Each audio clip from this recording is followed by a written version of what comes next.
samii fi lafa cubbuun baay'atee lubbuun nabdee haqaa me'aat nuuf dhiisee gooftaa qabdaa beenyaa jabaannee haa kadhannu gooftaa uumaa keenya.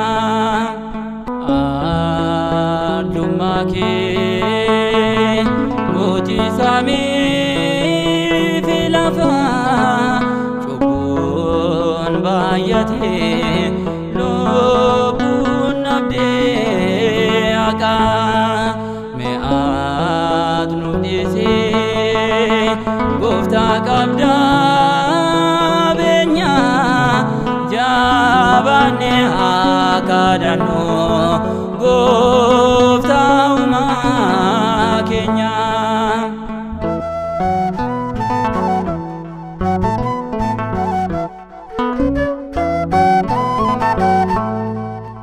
Dhalli namaa akkamiin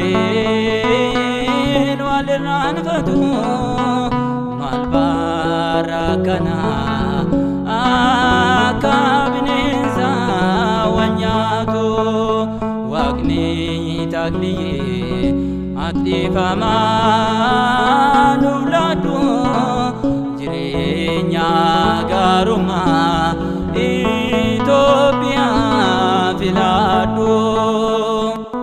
Arjummaa kee mootii samii fi lafa cubbuun baay'atee lubbuun nabdee haqaa me'aat nuuf dhiisee gooftaa qabdaa beenyaa jabaannee haa kadhannu gooftaa uumaa keenya.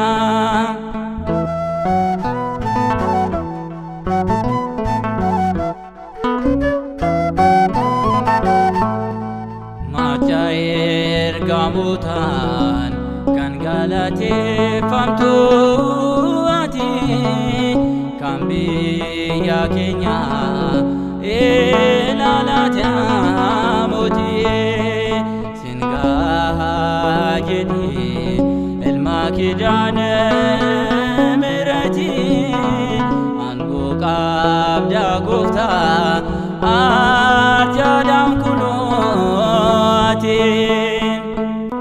Arjummaa kee mootii samii fi lafa cubbuun baay'atee lubbuun nabdee haqaa me'aat nuuf dhiisee gooftaa qabdaa beenyaa jabaannee haa kadhannu gooftaa uumaa keenya.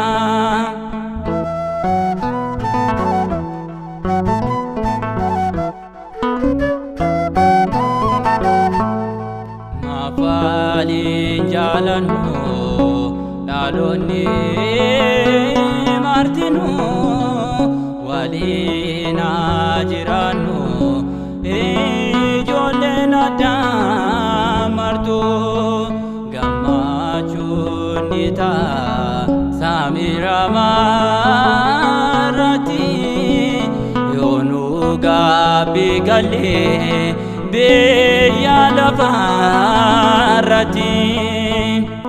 Arjummaa kee mootii samii fi lafa cubbuun baay'atee lubbuun nabdee haqaa me'aat nuuf dhiisee gooftaa qabdaa beenyaa jabaannee haa kadhannu gooftaa uumaa keenya.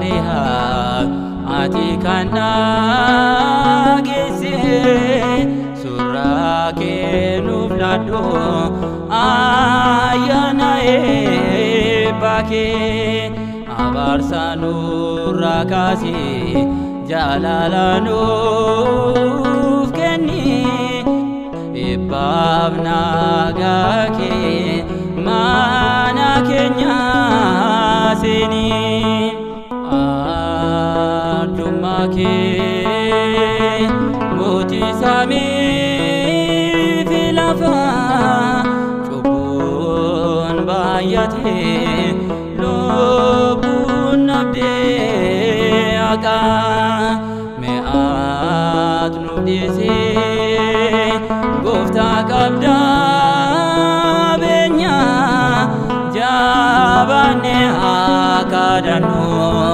gooftaa uumaa keenya.